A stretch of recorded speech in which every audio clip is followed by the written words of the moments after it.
আসসালামু আলাইকুম রহমতুল্লাহ বারকাতু।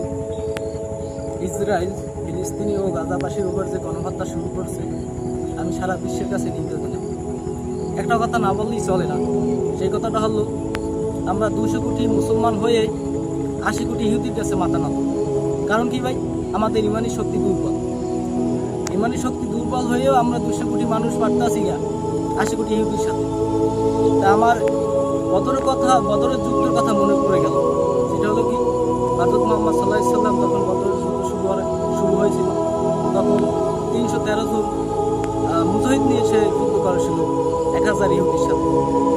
কারণ সেই সময় মুজাহিদের আপনার ইমানি শক্তি ছিল খুব কঠিন ছিল। তাদের ইমানি শক্তি আমাদের মতন দুর্বল ছিল না। সেই জন্যই 1000 ইহুদির কাছে আমরা 313 জন মুজাহিদ নিয়ে সেই যুদ্ধে জয়লাভ করেছিলাম। তাই ভাই, আমাদের ইমানের শক্তিটা দরকার। মুসলমান হয়ে কী লাভ? যদি একজন মুসলমানের বাড়ির পাশে না দাঁড়াইতে পারি, তাহলে মুসলমান হয়ে কী লাভ?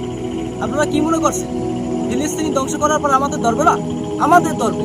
প্রতিটা তারা তো চায়, ইসরায়েল চায় প্রতিটা মুসলমানকে ধ্বংস করে, এক একটা দেশ ধ্বংস করবে আর এক একটা দেশ ধরবে। আপনি কি মনে করছেন যে বাংলাদেশ ধরবে না? তারপর আপনি কি মনে করছেন সৌদি ধরবে না? আপনি কি মনে করছেন যে পাকিস্তান ধরবে না? সবই ধরবে ভাই, একটা একটা শুরু করছে। এই প্রথম ফিলিস্তিন দিয়ে শুরু করছে, তারপর অন্যান্য দেশ দিয়ে শুরু করবে।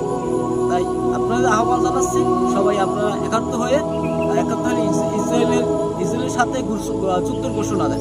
আসসালামু আলাইকুম রহমতুল্লাহ।